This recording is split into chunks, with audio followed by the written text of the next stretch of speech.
이 결혼 절대 시키지 마세요. 피가 섞여 있습니다. 누군가 보낸 편지 한 장. 명희는 병원 기록 보관실에서 떨리는 손으로 낡은 파일을 펼쳤습니다. 조기유산 처리 위에 줄이 그어져 있고 그 옆에 작은 글씨로 생존, 보호시설 이관이라고 적혀 있었습니다. 30년 동안 죽었다고 믿었던 아이가 살아있었고 그 아이가 바로 지우였습니다. 명희는 그 자리에 주저앉았습니다. 세상이 무너지는 것 같았습니다. 무료로 하는 최고의 응원은 좋아요, 구독인 거 아시죠? 많은 응원 부탁드리면서 사연록에 오늘 사연 지금부터 시작합니다. 새벽 4시 반 서울 외곽 재래시장 골목에 첫 불빛이 켜집니다. 한명희는 낡은 경차 문을 열고 내렸습니다. 찬 공기가 폐 속으로 스며들었지만 명희는 이미 익숙한 듯 깊게 숨을 들이켰습니다. 시장 입구에서부터 풍겨오는 생선 비린내, 고춧가루 매운 냄새, 그리고 막 쪄낸 떡에 뜨끈한 김이 뒤섞여 있었습니다.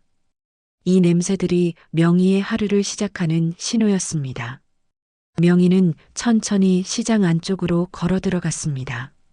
아직 문을 열지 않은 가게들이 대부분이었지만 새벽 장사를 준비하는 상인들의 부산한 움직임이 여기저기서 보였습니다. 명희는 늘 가던 채소 좌판으로 향했습니다. 좌판 주인 아주머니가 명희를 보자마자 반갑게 손을 흔들었습니다. 아줌마, 오늘도 일찍 나왔네요. 어제 새로 들어온 콩나물 있어요. 한번 보세요. 명희는 고개를 끄덕이며 콩나물 한 봉지를 집어들었습니다.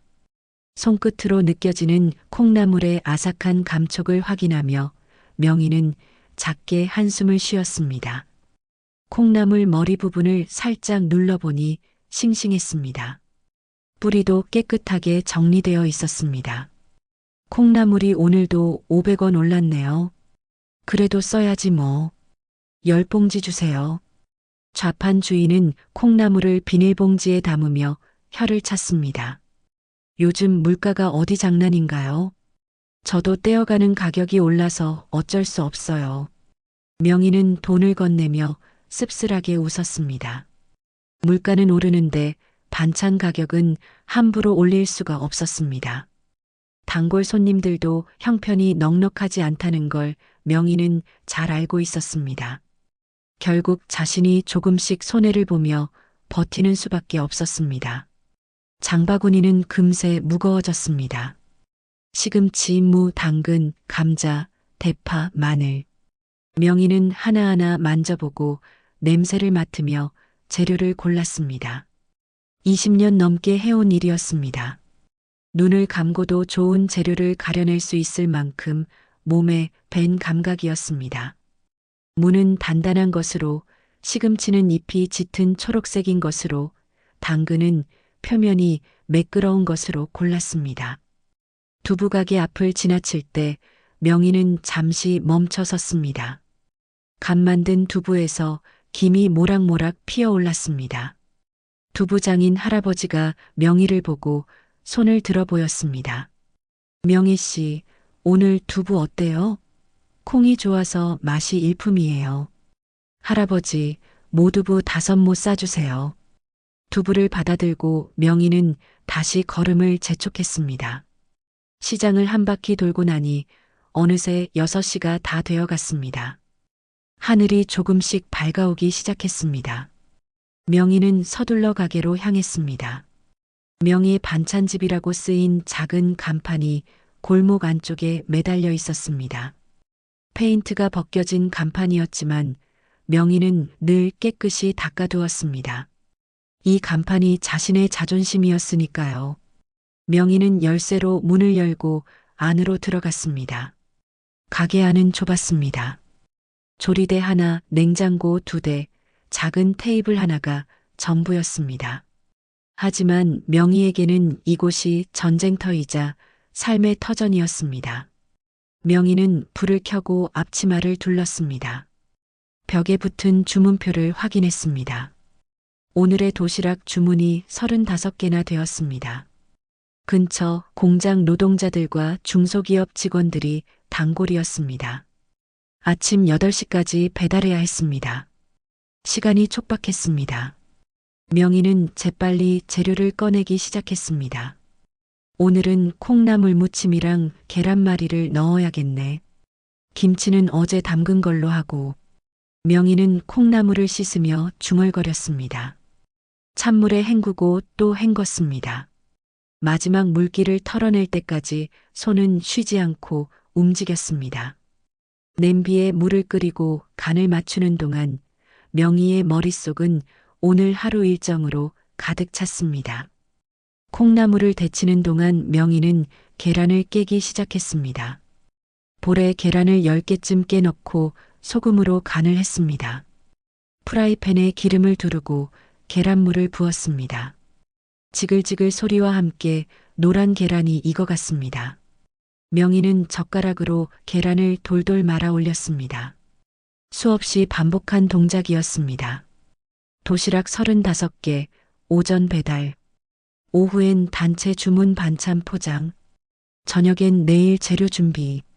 손은 익숙하게 움직였지만 마음 한편은 늘 무거웠습니다. 몇 년째 이렇게 살고 있는지 셀 수도 없었습니다. 그저 하루하루를 견뎌내는 것이 명희의 삶이었습니다. 등이 아프고 다리가 저렸지만 멈출 수 없었습니다. 이 일을 멈추면 당장 내일 먹을 게 없었으니까요. 도시락 포장을 마치고 배달을 다녀온 건 8시 반이었습니다. 명희는 잠깐 의자에 앉아 숨을 골랐습니다. 무릎이 욱신거렸습니다. 하지만 쉴 시간은 없었습니다. 오후에 받아야 할 단체 주문이 기다리고 있었습니다. 하루가 어떻게 지나갔는지 모를 정도로 바빴습니다. 저녁 9시 마지막 손님이 나가고 명희는 가게 문을 닫았습니다. 불을 끄고 나니 어둠 속에서 작은 액자 하나가 희미하게 보였습니다. 명희는 조용히 액자 앞으로 다가갔습니다. 액자 속엔 아들 지우의 공무원 합격 증서가 들어 있었습니다. 명희는 액자를 손으로 어루만졌습니다. 유리 표면이 차가웠습니다. 그 차가움이 명희의 손끝에서 팔을 타고 가슴까지 스며들었습니다. 지우가 이제 나라밥 먹는구나. 이 손으로 그만큼 키웠어. 지우를 여기까지 키우기 위해 얼마나 많은 밤을 새웠는지, 얼마나 많은 기름때를 묻혔는지 알 수 없었습니다. 지우가 초등학교 다닐 때는 학원비를 벌기 위해 새벽 배달까지 했습니다. 중학교 때는 참고서를 사주려고 한 달 내내 라면으로 끼니를 때웠습니다. 고등학교 때는 대학 등록금을 모으려고 밤늦게까지 반찬 주문을 받았습니다. 명희는 자신의 손을 바라봤습니다. 굳은 살이 박힌 손, 칼에 베인 흉터가 남은 손, 기름때가 손톱 밑까지 스며든 손. 이 손이 지우를 먹이고 입히고 공부시켰습니다. 이 손이 지우의 미래를 만들었습니다. 명희는 그 사실이 자랑스러웠습니다. 하지만 자부심 뒤에는 늘 외로움이 따라왔습니다. 지우가 자랄수록 명희는 점점 더 혼자가 되어갔습니다. 아들은 이제 어엿한 공무원이 되었고 명희는 여전히 새벽 시장에서 하루를 시작하는 반찬 가게 주인이었습니다. 지우는 명희를 자랑스러워했지만 동시에 명희의 삶을 안타까워했습니다. 그 안타까움이 때로는 명희를 더 외롭게 만들었습니다. 명희는 액자를 제자리에 놓고 가게를 나섰습니다. 골목길을 걸으며 명희는 하늘을 올려다봤습니다. 별은 보이지 않았습니다. 도시의 불빛이 너무 밝아서 별은 오래전에 사라져버렸습니다. 명희는 언젠가 지우가 결혼해서 손주를 안겨주는 날을 상상했습니다. 그날이 오면 이 외로움도 조금은 덜해질까요? 명희는 그저 그런 소박한 바람을 품고 있었습니다. 집으로 돌아가는 길, 명희의 발걸음은 무겁기만 했습니다. 등 뒤로 가게의 불빛이 멀어졌습니다. 명희의 하루는 그렇게 끝났습니다. 명희의 휴대전화가 울린 건 일요일 오후였습니다. 가게 문을 닫고 집에서 쉬고 있던 명희는 화면에 뜬 이름을 보고 미소를 지었습니다. 지우였습니다. 엄마, 지금 시간 괜찮아요? 그럼 언제든지 괜찮지. 무슨 일이야? 전화기 너머로 지우의 목소리가 들렸습니다. 평소보다 조금 떨리는 듯 했습니다. 명희는 무언가 중요한 이야기가 있다는 걸 직감했습니다. 엄마, 저 할 말이 있어요. 내일 저녁에 집으로 갈게요. 다음 날 저녁, 지우는 약속대로 명희의 집을 찾아왔습니다. 명희는 아들이 좋아하는 된장찌개와 제육볶음을 준비해 두었습니다. 지우는 현관문을 열고 들어서자마자 구수한 된장 냄새를 맡고 환하게 웃었습니다. 엄마, 역시 엄마 손맛이 최고예요. 식탁에 마주 앉은 두 사람은 한동안 말없이 밥을 먹었습니다. 명희는 지우의 얼굴을 힐끔힐끔 쳐다봤습니다. 아들의 표정이 평소와 달리 밝아 보였습니다. 뭔가 좋은 일이 생긴 게 분명했습니다. 엄마, 사실은요. 지우가 숟가락을 내려놓으며 입을 열었습니다. 저 결혼할 사람이 생겼어요. 명희는 순간 숨이 멎는 것 같았습니다. 가슴이 두근거렸습니다. 반가움과 동시에 묘한 허전함이 밀려왔습니다. 아들이 드디어 자기 사람을 만났다는 기쁨 하지만 동시에 아들을 다른 사람에게 빼앗긴다는 쓸쓸함이 교차했습니다. 그래, 어떤 사람인데? 명희는 애써 밝은 목소리로 물었습니다. 이름은 윤수진이에요. 같은 시청에서 일하는 동료예요. 정말 좋은 사람이에요, 엄마. 지우의 얼굴에 행복이 가득했습니다. 명희는 아들의 그런 모습을 보며 마음이 놓였습니다. 지우가 행복하다면 그걸로 충분했습니다. 그래, 내가 좋으면 됐지. 이제 엄마도 손주 얼굴 좀 보자. 감사해요, 엄마. 다음 주에 상견례 하기로 했어요. 엄마, 그날 시간 괜찮으시죠? 물론이지. 엄마가 뭘 준비하면 될까? 아무것도 안 하셔도 돼요. 그냥 편하게 오시면 돼요. 일주일은 빠르게 지나갔습니다. 상견례 날 명희는 평소 입지 않던 한복을 꺼내 입었습니다. 옷장 깊숙이 넣어뒀던 옷이라 조금 구겨져 있었습니다. 명희는 떨리는 마음을 가라앉히기 위해 노력했지만 거울 앞에 선 자신의 얼굴에는 긴장감이 역력했습니다. 식당은 시청 근처의 한정식집이었습니다. 명희가 도착했을 때 지우와 수진이 이미 나와서 기다리고 있었습니다. 수진은 단정한 인상의 여자였습니다. 명희를 보자 깍듯하게 인사했습니다. 어머님, 처음 뵙겠습니다. 지우 씨 여자친구 윤수진이라고 합니다. 아이고, 그래요. 만나서 반가워요. 명희는 수진의 손을 잡았습니다. 수진의 손은 부드럽고 따뜻했습니다. 명희는 왠지 모르게 마음이 놓였습니다. 이 여자라면 지우를 잘 돌봐줄 것 같았습니다. 세 사람은 함께 식당 안으로 들어갔습니다. 예약된 룸으로 안내받았습니다. 문을 열자 이미 자리에 앉아 있는 사람들이 보였습니다. 수진의 어머니로 보이는 여자와 아버지로 보이는 남자였습니다. 수진의 어머니가 먼저 일어나 인사했습니다. 안녕하세요. 저는 수진이 어머니 강정자입니다. 명희는 정자와 악수를 나눴습니다. 그리고 시선을 돌려 수진의 아버지를 봤습니다. 그 순간 명희의 손에서 젓가락이 바닥으로 떨어졌습니다. 쨍그랑 하는 소리가 조용한 방 안에 울려 퍼졌습니다. 명희의 얼굴이 새하얗게 질렸습니다. 눈앞에 앉아있는 남자. 그 남자의 얼굴을 명희는 잊을 수가 없었습니다. 30년이 지났지만 여전히 선명했습니다. 그 눈매, 그 코, 그 입술, 모든 게 기억 속 그대로였습니다. 윤철수, 명희의 입에서 작은 목소리가 새어나왔습니다. 철수의 얼굴도 순식간에 굳어졌습니다. 그의 눈이 크게 떠졌고 입술이 파르르 떨렸습니다. 명희 씨? 둘 사이에 무거운 침묵이 흘렀습니다. 주변 사람들은 무슨 일인지 몰라 당황한 표정으로 두 사람을 번갈아 봤습니다. 지우가 먼저 입을 열었습니다. 엄마, 괜찮으세요?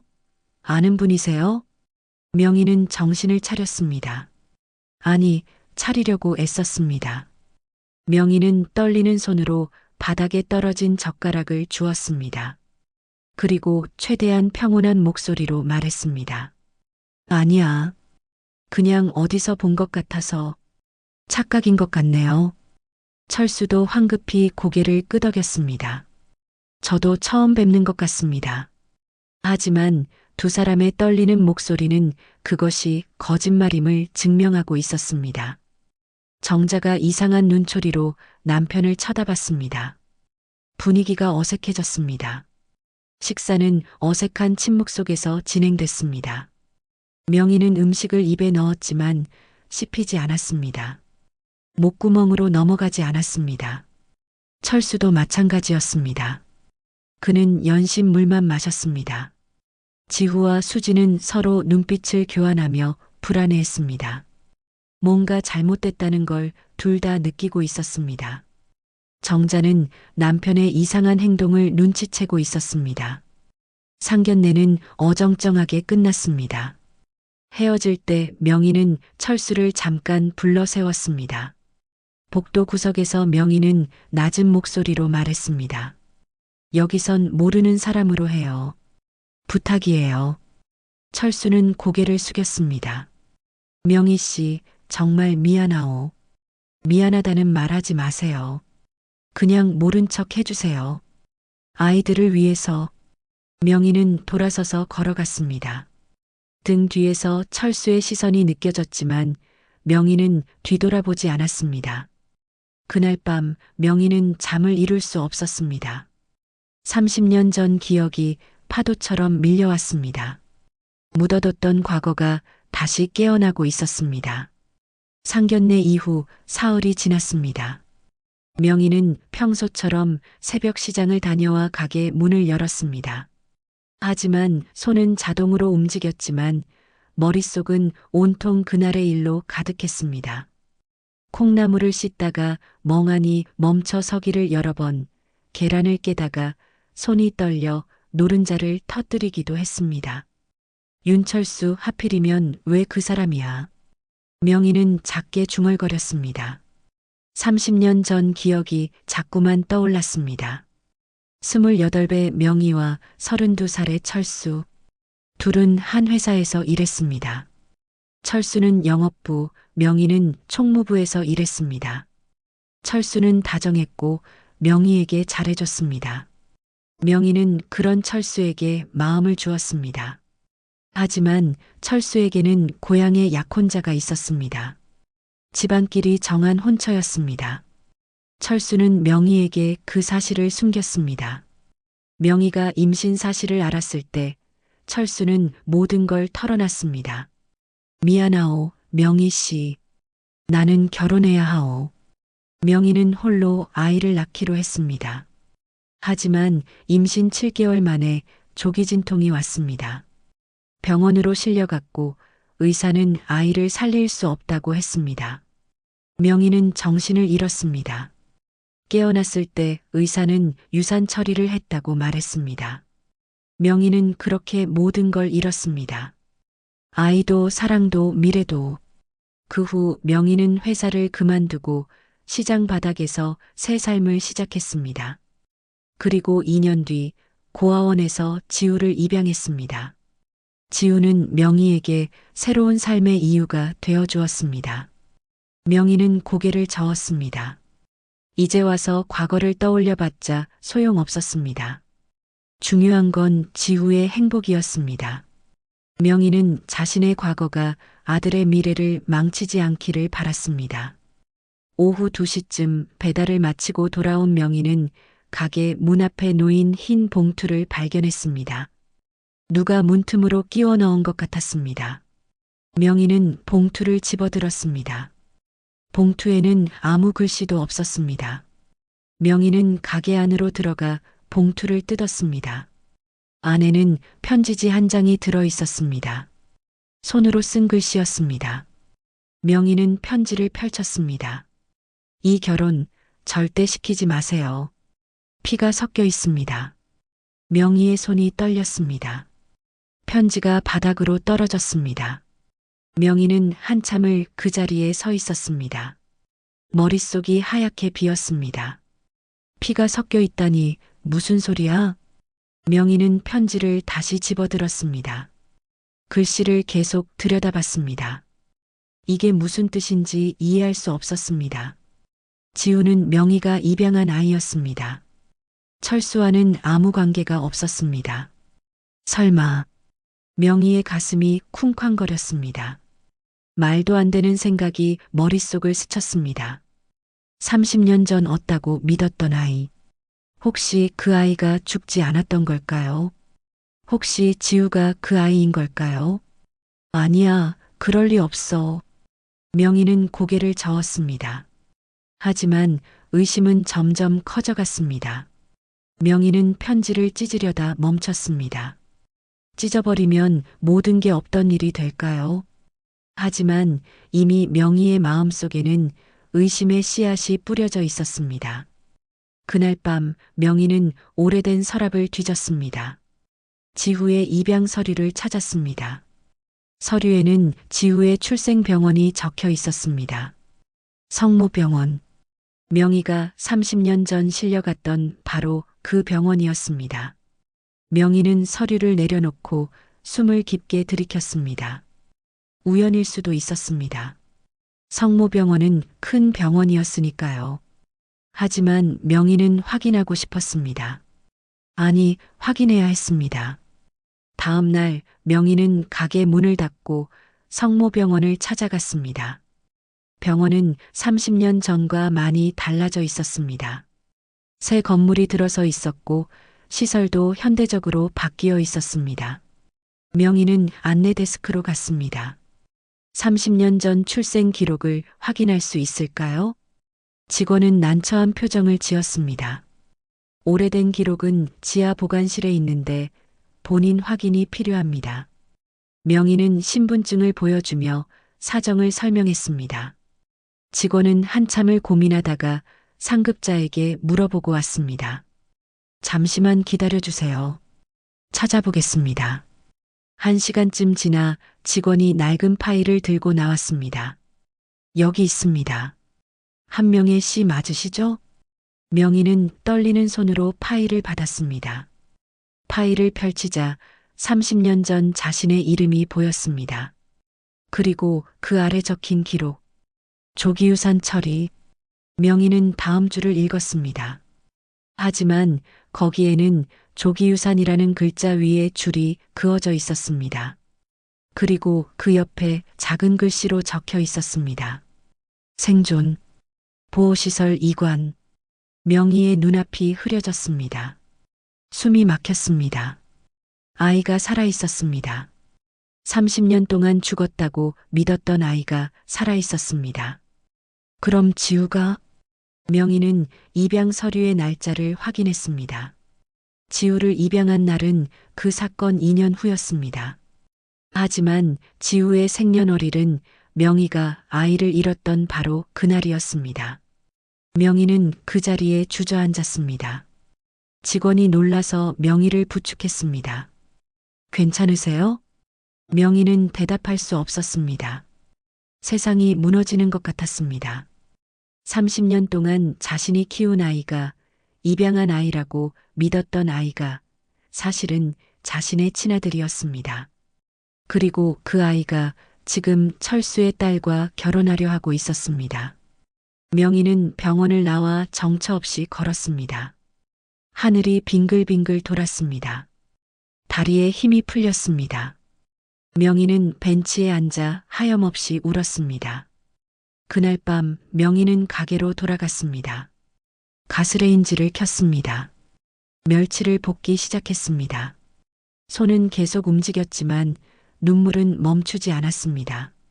지글지글 볶아지는 멸치 소리만이 조용한 가게 안에 울려 퍼졌습니다. 사흘밤을 뜬 눈으로 지새운 명희는 결심했습니다.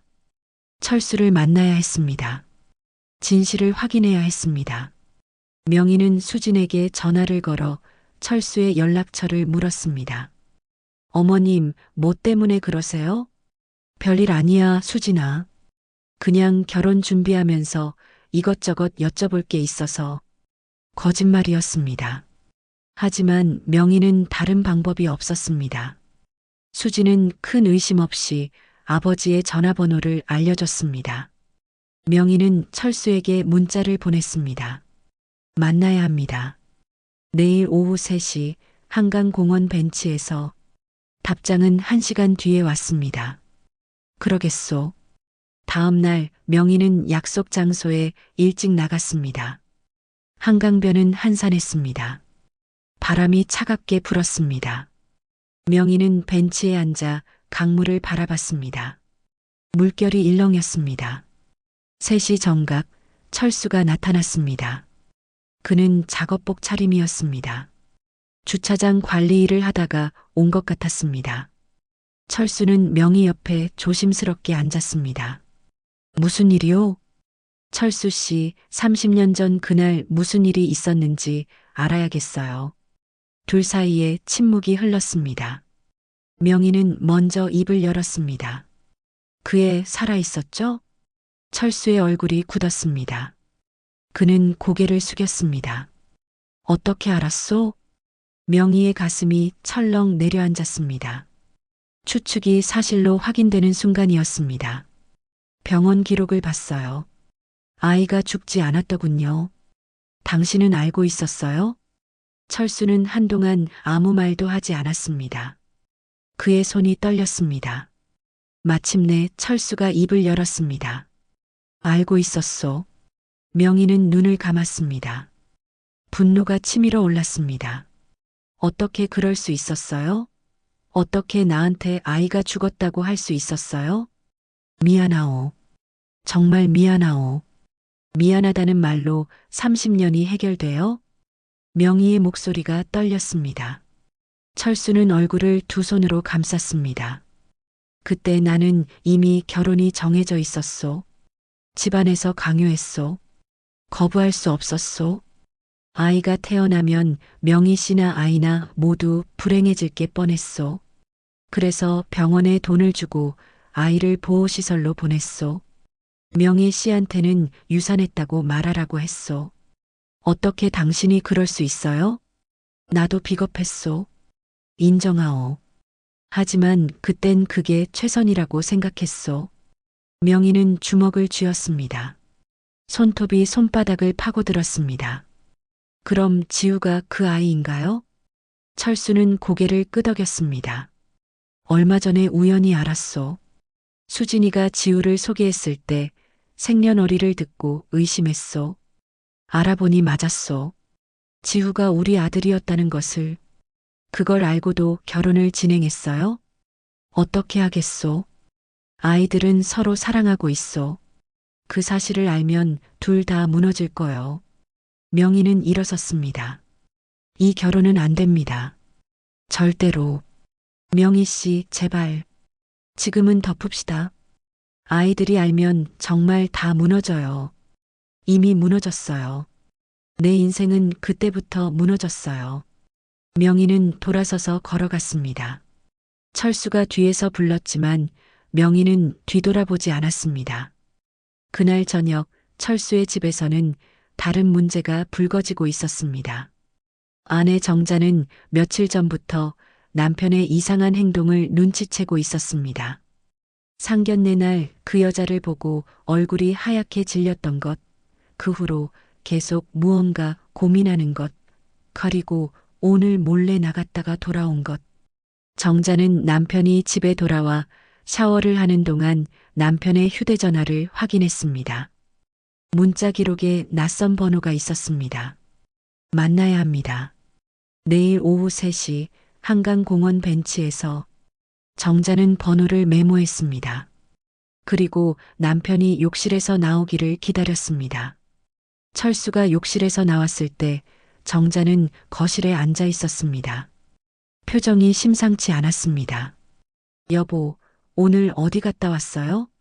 철수는 소파에 앉으면서 대답했습니다. 회사 동료 만났어. 거짓말하지 마세요. 정자의 목소리가 차가웠습니다. 철수는 아내를 돌아봤습니다. 무슨 소리요? 휴대전화 봤어요. 누구 만났어요? 철수는 할 말을 잃었습니다. 정자가 일어섰습니다. 상견례 날 그 여자죠? 한 명이 맞죠? 철수는 고개를 숙였습니다. 정자의 얼굴이 일그러졌습니다. 도대체 무슨 관계예요? 왜 그 여자를 만나요? 여보, 말해봐요. 당신 뭐 숨기는 거 있죠? 철수는 소파에 앉아 곤란한 표정으로 말했습니다. 옛날에 같이 일했던 사람이요. 그게 다예요? 정자는 남편의 표정을 읽고 있었습니다. 뭔가 더 있다는 걸 직감했습니다. 여보, 지금은 말할 수 없소. 말 못할 관계였다는 거네요? 정자의 목소리가 높아졌습니다. 방에서 쉬고 있던 수진이 문을 열고 나왔습니다. 엄마, 아빠, 무슨 일이에요? 정자는 딸을 보고 입을 다물었습니다. 하지만 눈빛은 여전히 차갑게 남편을 응시하고 있었습니다. 아무것도 아니야. 들어가서 얼른 자거라. 수지는 불안한 표정으로 부모를 번갈아 봤습니다. 뭔가 심상치 않다는 걸 느꼈습니다. 하지만 어쩔 수 없이 방으로 돌아갔습니다. 정자는 남편에게 다가갔습니다. 지금 당장은 아니어도 당신 언젠가는 말해야 해요. 그 여자가 누군지, 왜 만났는지. 철수는 대답하지 않았습니다. 정자는 한숨을 쉬며 침실로 들어갔습니다. 철수는 거실에 혼자 남았습니다. 철수는 창밖을 바라봤습니다. 어둠이 깔려 있었습니다. 30년 전 저지른 일이 이제야 돌아오고 있었습니다. 철수는 자신이 얼마나 비겁했는지 뼈저리게 느꼈습니다. 하지만 이제 와서 후회해봤자 소용없었습니다. 모든 것이 무너지기 시작하고 있었습니다. 결혼식 날이 다가왔습니다. 명희는 밤마다 고민했습니다. 이 결혼을 막아야 할까? 아니면 모른 척해야 할까? 지우의 행복한 얼굴이 눈에 밟혔습니다. 수진과 함께 웃는 아들의 모습이 자꾸만 떠올랐습니다. 하지만 진실을 숨기고 살 수는 없었습니다.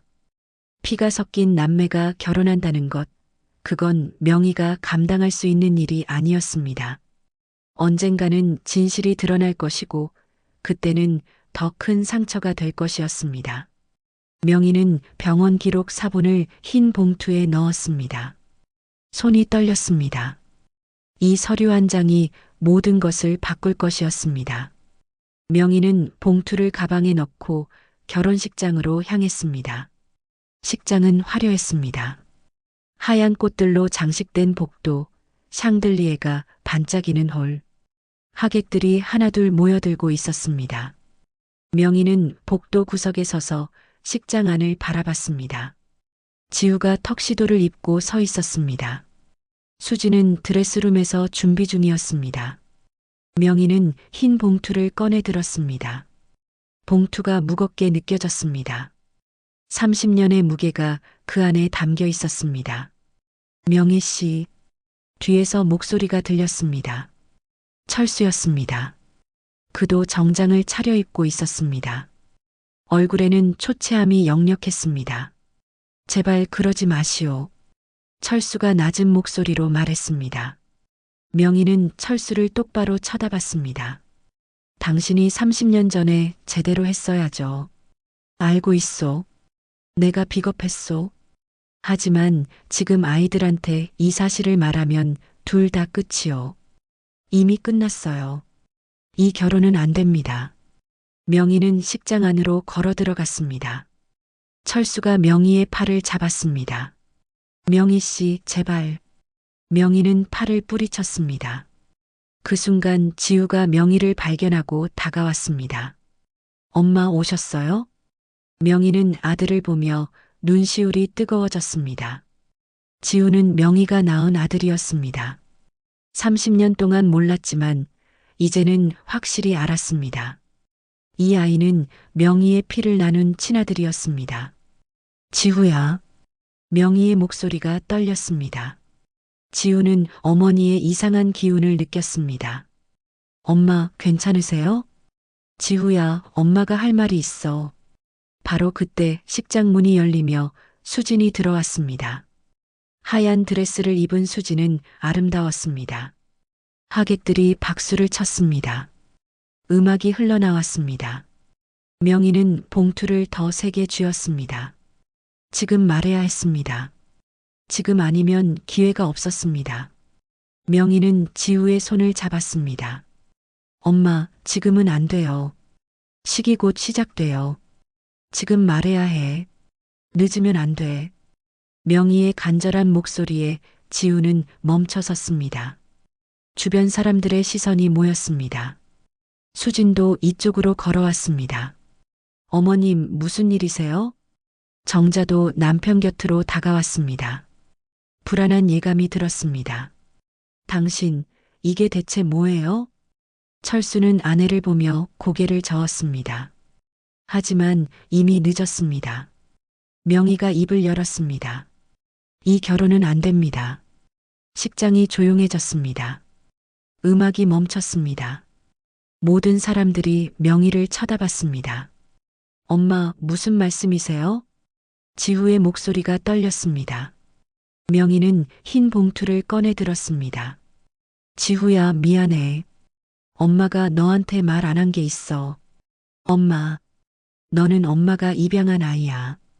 그건 너도 알지. 하지만 엄마도 몰랐어. 내가 사실은 엄마 친아들이었다는 걸. 지우의 얼굴이 하얗게 질렸습니다. 수진도 눈이 커졌습니다. 무슨 말씀이세요? 명희는 철수를 가리켰습니다. 저 사람, 수진이 아버지인 윤철수가 지우 내 아버지야. 정적이 흘렀습니다. 정자가 비틀거렸습니다. 수진이 어머니를 부축했습니다. 아빠, 이게 무슨 소리예요? 철수는 고개를 숙였습니다. 아무 대답도 할 수 없었습니다. 지우는 명희를 보다가 철수를 보다가 다시 명희를 봤습니다. 그럼 수진이는? 내 이복 동생이야. 너희들은 배다른 남매란다. 지우는 뒤로 물러섰습니다.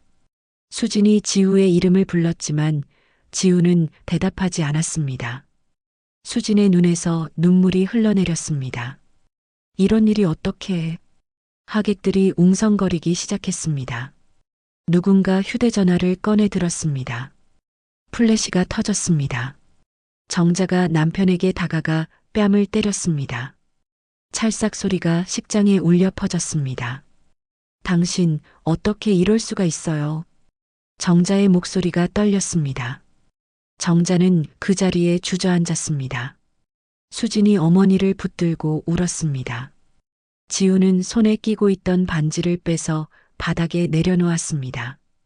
반지가 대리석 바닥에 떨어지며 소리를 냈습니다. 이 결혼 끝이에요. 지우는 식장을 나갔습니다. 명희가 뒤따라갔습니다. 지우야. 하지만 지우는 뒤돌아보지 않았습니다. 지우는 복도를 달려 식장 밖으로 나갔습니다. 명희는 그 뒷모습을 바라보며 주저앉았습니다. 식장 안은 아수라장이 되었습니다. 하객들은 수군거렸고 정자는 계속 울었습니다. 철수는 벽에 기대서서 고개를 떨구고 있었습니다. 수지는 드레스를 입은 채 바닥에 앉아 있었습니다. 명희는 복도 바닥에 주저앉아 울었습니다. 30년 동안 숨겨졌던 진실이 드러났습니다. 하지만 그 진실은 모든 사람을 불행하게 만들었습니다. 명희는 자신이 옳은 일을 한 건지 확신할 수 없었습니다. 식장의 샹들리에 불빛이 명희의 눈물을 비쳤습니다. 명희의 손에는 여전히 흰 봉투가 들려 있었습니다. 그 봉투 안에 담긴 진실이 모든 것을 무너뜨렸습니다. 결혼식 파탄 후 일주일이 지났습니다. 명희의 반찬 가게는 문을 닫았습니다. 주문 전화도 받지 않았고 배달도 하지 않았습니다. 명희는 집에만 틀어박혀 있었습니다. 커튼을 치고 불도 켜지 않았습니다. 어둠 속에서 명희는 천장만 바라봤습니다. 냉장고에는 남은 반찬들이 그대로 있었습니다. 콩나물 무침, 계란말이, 멸치볶음. 며칠 전까지만 해도 명희의 손에서 만들어진 것들이었습니다. 하지만 이제 명희는 손가락 하나 까딱할 힘이 없었습니다. 지우는 결혼식 이후로 연락이 되지 않았습니다.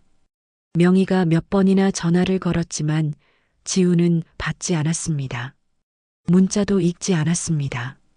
명희는 아들이 어디서 무얼 하고 있는지 알 수 없었습니다.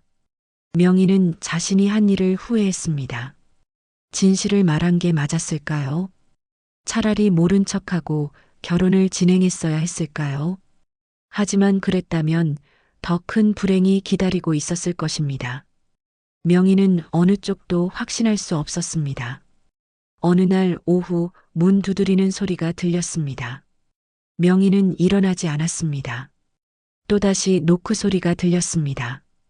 이번엔 더 크게. 엄마, 저예요. 지후. 명희는 벌떡 일어났습니다. 문으로 달려갔습니다. 문을 열자 지우가 서 있었습니다. 수염이 자라 있었고 눈은 충혈되어 있었습니다. 일주일 동안 제대로 자지 못한 것 같았습니다. 지후야. 명희는 아들을 끌어안으려 했지만 지우는 한 발 물러섰습니다. 명희의 손이 허공에 머물렀습니다. 들어가서 얘기 좀 할까요? 그래, 들어와. 두 사람은 거실에 마주 앉았습니다. 침묵이 흘렀습니다. 지우가 먼저 입을 열었습니다. 왜 그렇게 힘들게 사셨어요, 엄마? 지우의 목소리는 평온했지만 그 안에는 깊은 상처가 담겨 있었습니다. 지후야, 엄마는 30년 동안 혼자 저를 키우셨죠. 제가 친아들인 줄도 모르고 아버지가 누군지도 모르고. 명희는 고개를 숙였습니다. 미안해. 미안하다는 말로 될 일이 아니잖아요. 지우의 목소리가 높아졌습니다. 엄마가 진작 말했어야죠. 제가 입양아가 아니라 엄마 친아들이라는 걸. 그럼 이런 일은 없었을 거예요. 엄마도 몰랐어. 병원에서 아기가 죽었다고 했어. 그걸 믿고 살았어.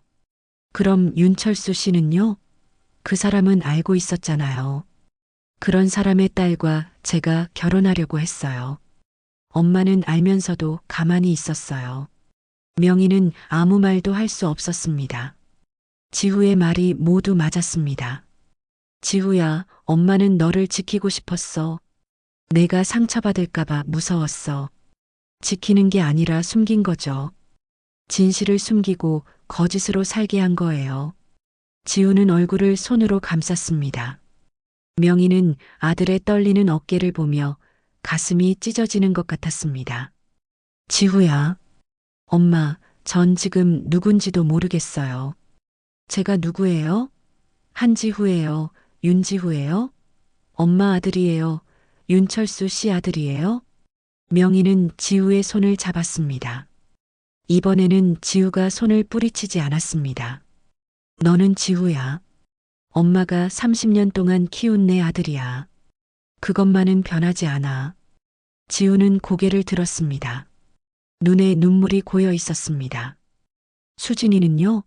수진이는 어떻게 돼요? 지후야. 전 수진이를 사랑했어요. 지금도 사랑해요. 근데 이제 그럴 수 없잖아요. 수진이는 제 동생이니까. 지후의 목소리가 흔들렸습니다.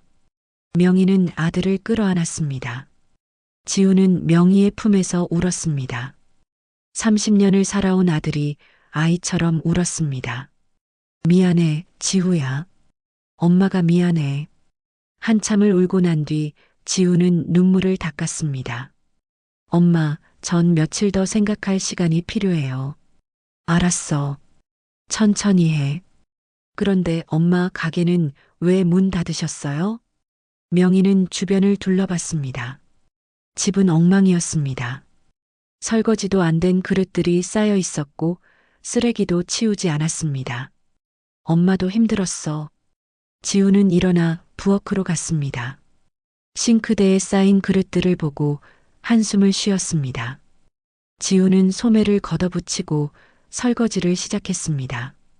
지우야, 내가 왜? 엄마 혼자 두면 안 될 것 같아서요. 명희는 지우의 뒷모습을 바라봤습니다. 넓어진 어깨, 굳은 손. 지우는 이제 어른이 되어 있었습니다. 명희를 돌볼 수 있는 어른으로 자라 있었습니다. 설거지를 마친 지우는 냉장고를 열었습니다. 남은 반찬들을 꺼내 상에 올렸습니다. 엄마 밥 먹어요. 나는 괜찮아. 엄마 먹어야 해요. 안 먹으면 쓰러져요. 지우는 밥을 퍼서 명희 앞에 놓았습니다. 명희는 숟가락을 들었습니다. 손이 떨렸습니다. 밥 한 술을 떠서 입에 넣었습니다. 목구멍으로 넘어가지 않았습니다. 하지만 명희는 억지로 삼켰습니다. 지우야, 이제는 가게 다시 열어야겠다. 엄마 혼자서요? 그건 안 돼요. 제가 차라리 퇴근하고 자주 들러서 도울게요. 지우는 명희를 봤습니다. 그래. 이제 엄마 혼자 하지 말아야겠어. 내가 도와줘. 지우는 잠시 생각하더니 고개를 끄덕였습니다. 알겠어요. 제가 퇴근하고 도와드릴게요. 명희는 눈물을 닦았습니다. 그날 밤 두 사람은 조용히 마늘을 까며 앉아 있었습니다. 말은 없었지만 서로의 존재가 위로가 되었습니다. 명희는 마늘 껍질을 벗기며 생각했습니다. 모든 게 무너졌지만 지우는 남아 있었습니다. 아들은 여전히 명희 곁에 있었습니다. 그것만으로도 명희는 다시 일어설 수 있었습니다. 창밖으로 밤바람이 불었습니다. 마늘 냄새가 방 안에 가득했습니다. 지우는 마늘을 까다가 명희를 쳐다봤습니다. 엄마, 언제쯤 괜찮아질까요? 글쎄, 그건 엄마도 잘 모르겠구나. 그런데 언젠간 괜찮아질 거야. 시간이 걸리겠지만. 지우는 고개를 끄덕이고 다시 마늘을 까기 시작했습니다. 명희도 손을 움직였습니다. 30년 동안 반찬을 만들어 온 그 손으로 명희는 다시 시작하려 했습니다. 한 달이 흘렀습니다. 명희의 반찬 가게는 다시 문을 열었습니다. 하지만 예전과는 달랐습니다. 지우가 퇴근 후 가게에 와서 어머니를 도왔습니다. 도시락 포장을 하고 배달을 다녔습니다. 명희는 혼자가 아니었습니다. 단골 손님들은 명희의 사정을 어느 정도 알고 있었습니다. 소문은 빠르게 퍼졌습니다. 하지만 아무도 뭐라고 하지 않았습니다. 오히려 더 많은 주문을 넣었습니다. 명희는 그들의 따뜻함에 감사했습니다. 지우는 조금씩 일상으로 돌아가고 있었습니다. 시청에 출근하고 업무를 처리했습니다. 하지만 마음 한편은 여전히 무거웠습니다. 수진 생각이 자꾸만 났습니다. 복도에서 마주칠까봐 두려웠지만 동시에 보고 싶었습니다. 어느 날 저녁 가게 문이 열렸습니다. 명희가 고개를 들자 철수가 서 있었습니다. 초췌한 차림이었습니다. 얼굴은 훨씬 야위어 있었습니다. 명희 씨. 명희는 손을 멈췄습니다. 지우도 철수를 봤습니다. 지우는 자리에서 일어났습니다. 나갔다 올게요, 엄마. 지우는 가게를 나갔습니다. 철수와 단둘이 있고 싶지 않았습니다. 명희는 지우의 뒷모습을 보다가 철수를 돌아봤습니다. 무슨 일로 오셨어요? 철수는 조심스럽게 가게 안으로 들어왔습니다. 사과하러 왔소. 그 말은 이제 그만하세요. 명희는 다시 반찬을 포장하기 시작했습니다. 철수는 명희를 바라봤습니다. 명희 씨, 나는 모든 걸 잃었소. 명희는 손을 멈추지 않았습니다. 아내는 날 떠났소. 이혼 서류에 도장을 찍었소. 수진이도 날 보지 않소. 직장도 그만뒀소. 명희는 철수를 쳐다봤습니다. 철수의 눈에는 깊은 후회가 담겨 있었습니다. 그래서 제게 뭘 바라시는 거예요? 용서를 바라는 건 아니오. 그럴 자격이 없다는 걸 알고 있어. 다만 명희 씨 미안하다는 말은 꼭 하고 싶었소. 명희는 손에 들고 있던 반찬통을 내려놓았습니다. 미안하다는 말로 30년이 돌아오나요? 제 인생이 돌아오나요? 돌아오지 않소. 알고 있소. 철수는 고개를 숙였습니다. 그때 내가 제대로 했어야 했소. 명희 씨한테 진실을 말했어야 했소. 아이를 지켰어야 했소. 하지만 나는 비겁했소. 내 편한 것만 생각했소. 명희는 철수를 보며 한숨을 쉬었습니다. 분노는 이미 오래전에 사라졌습니다. 남은 건 허무함 뿐이었습니다. 철수 씨, 이제 그만해요. 서로 미워하고 원망하는 것도 지쳤어요. 철수는 명희를 올려다봤습니다. 이제는 각자 살아야죠. 지우는 예전처럼 저랑 같이 지낼 거예요. 그게 우리가 할 수 있는 최선이에요. 명희 씨, 그리고 철수 씨, 미안하다는 말 하지 마세요. 그 말 들으면 제가 더 힘들어요. 철수는 눈시울이 붉어졌습니다. 대신 이제라도 제대로 사세요. 수진이한테 좋은 아버지 되어주세요. 그게 저한테 할 수 있는 최선의 사과예요. 철수는 고개를 끄덕였습니다. 그렇게 하겠소? 철수는 주머니에서 봉투 하나를 꺼냈습니다. 이건 그동안 보내지 못한 양육비요. 적은 돈이지만 받아주시오. 명희는 봉투를 밀어냈습니다. 필요 없어요. 지우는 제가 키웠어요. 제 힘으로요. 그 돈은 수진이한테 쓰세요. 철수는 봉투를 다시 주머니에 넣었습니다. 알겠소. 철수는 일어섰습니다. 가게를 나가려다 문 앞에서 멈췄습니다. 명희 씨, 명희 씨는 정말 훌륭한 어머니요. 지우는 행운아요. 명희는 대답하지 않았습니다. 철수는 문을 열고 나갔습니다. 문이 닫히는 소리가 들렸습니다. 명희는 철수가 사라진 문을 한참 동안 바라봤습니다. 명희는 눈을 감았습니다. 30년 동안 품고 있던 분노와 원망이 조금씩 녹아내리는 것 같았습니다. 철수를 미워하느라 명희는 자신의 인생을 놓쳤습니다. 이제는 그만 놓아줄 때가 되었습니다. 밖에서 기다리던 지우가 가게 안으로 들어왔습니다. 엄마, 괜찮으세요? 응, 괜찮아. 명희는 지우에게 미소 지었습니다. 예전과는 다른 미소였습니다. 조금 더 가벼운 미소였습니다. 지우야, 우리 이제 그만 과거 생각하고 살자. 그래요, 엄마. 엄마도, 너도, 그 사람도. 다들 힘들었어. 이제는 서로 용서하고 각자 살아가야지. 지우는 어머니를 안았습니다. 엄마, 사랑해요. 나도 사랑해, 지우야. 그날 밤 명희는 가게 문을 닫고 집으로 돌아가는 길에 하늘을 올려다봤습니다. 별이 보였습니다. 오랜만에 보는 별이었습니다. 도시의 불빛 사이로 작게 반짝이는 별들이 명희에게 말을 거는 것 같았습니다. 이제 괜찮아. 다 지나갈 거야. 명희는 깊게 숨을 들이켰습니다.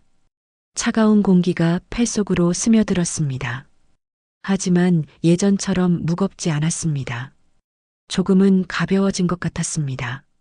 집에 도착한 명희는 창문을 열었습니다. 바람이 들어왔습니다. 명희는 창가에 서서 밤거리를 바라봤습니다. 불빛들이 반짝였습니다. 사람들이 오갔습니다. 세상은 여전히 돌아가고 있었습니다. 명희도 다시 돌아가야 했습니다. 멈춰 있을 수는 없었습니다.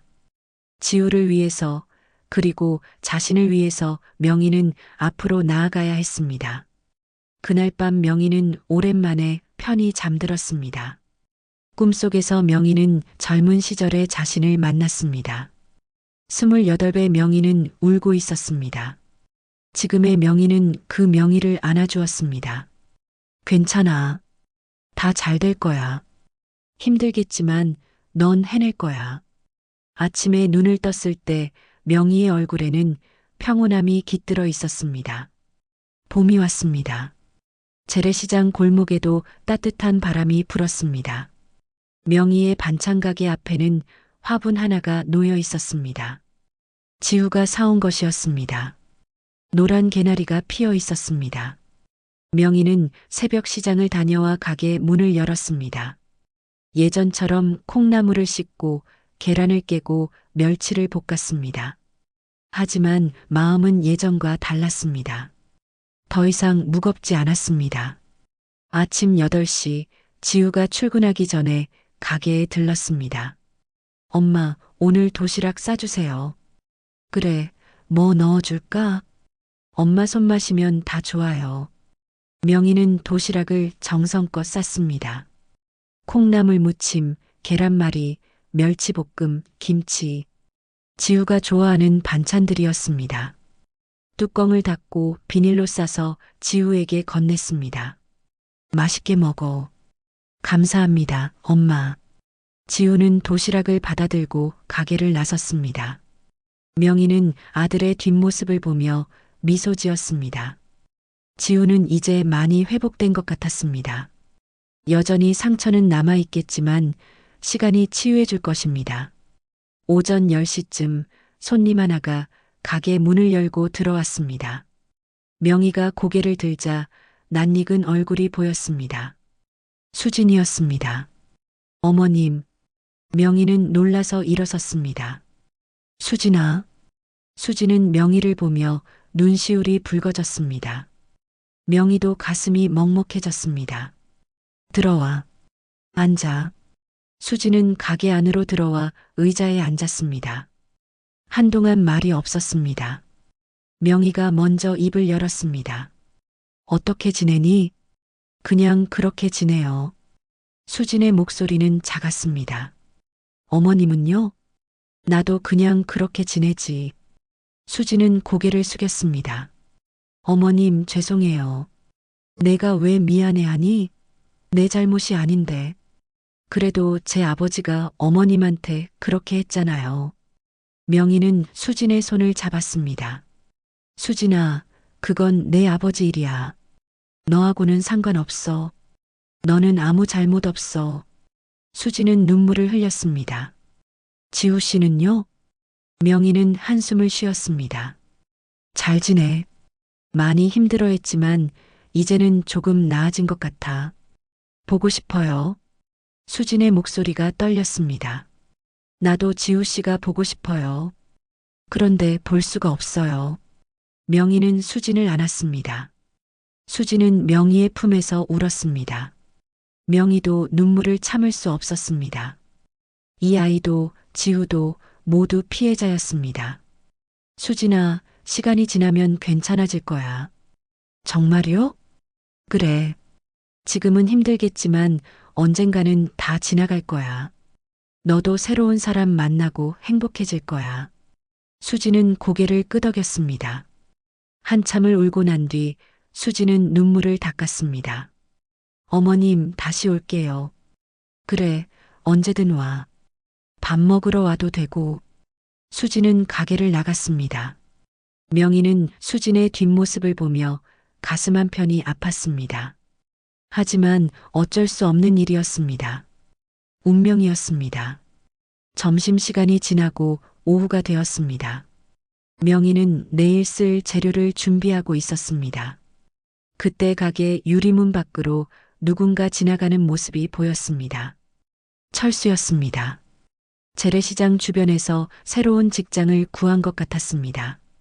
철수는 가게 앞에서 잠시 멈춰 섰습니다. 명희와 눈이 마주쳤습니다. 철수는 고개를 숙여 인사했습니다. 명희도 고개를 끄덕였습니다. 철수는 다시 걸음을 옮겼습니다. 마치 철수는 명희와 지우가 잘 지내는지 자주 확인하고 싶어 하는 것 같았습니다. 명희는 철수의 뒷모습을 보며 작게 미소 지었습니다. 이제는 미워하지 않았습니다. 원망하지도 않았습니다. 그저 각자의 삶을 살아가는 것뿐이었습니다. 저녁 6시 지우가 퇴근해서 가게에 들렀습니다. 엄마, 오늘 뭐 도와드릴까요? 오늘은 다 했어. 같이 저녁이나 먹자. 명희는 남은 반찬으로 간단한 저녁을 차렸습니다. 지후와 마주 앉아 밥을 먹었습니다. 지후가 입을 열었습니다. 엄마, 오늘 수진이 봤어요. 명희는 숟가락을 들다 멈췄습니다. 그래. 복도에서 스쳐 지나갔어요. 눈은 마주치지 않았지만 많이 힘들겠구나. 괜찮아요. 이제는 조금 익숙해진 것 같아요. 지우는 밥을 한 숟가락 떠먹었습니다. 엄마, 오늘 밥이 맛있네요. 그래. 네. 세상에서 제일 맛있어요. 명희는 지우를 보며 웃었습니다. 과장이 있긴 해도 뿌듯하네. 진심이에요. 저녁을 먹고 설거지를 하는 동안 지우가 말했습니다. 엄마, 간판 새로 달까요? 간판? 네. 낡았잖아요. 새로 하면 더 좋을 것 같아요. 명희는 가게 밖을 보았습니다. 페인트가 벗겨진 낡은 간판이 매달려 있었습니다. 그래, 그러자. 며칠 후 새 간판이 달렸습니다. 지우가 직접 디자인했습니다. 명인의 집 반찬 마이너스 손맛은 엄마의 인생입니다. 명인은 새 간판을 보며 뿌듯했습니다. 이제 정말 새로운 시작인 것 같았습니다. 봄날의 햇살이 가게 안으로 들어왔습니다. 조리대 위에 빛이 비쳤습니다. 명인은 장국을 끓이고 있었습니다.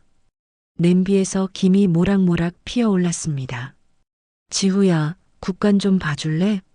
네, 엄마. 지우가 국을 맛보고 엄지를 치켜 세웠습니다. 완벽해요. 명희는 웃으며 불을 줄였습니다. 명희는 문득 생각했습니다.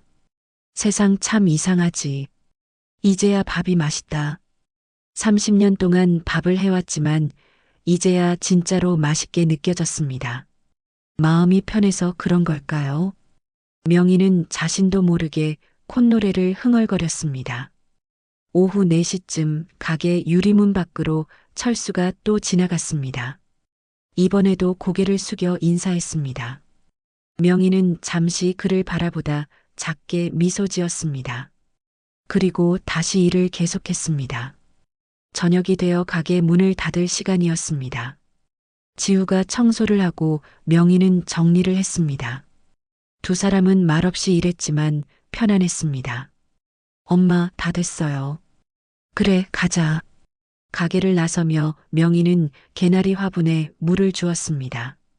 노란 꽃잎이 바람에 살랑거렸습니다. 명희는 꽃을 보며 생각했습니다. 봄은 다시 왔습니다. 힘든 겨울이 지나고 따뜻한 봄이 찾아왔습니다. 명희의 손에는 여전히 굳은 살이 남아 있었습니다. 기름때도 완전히 지워지지 않았습니다.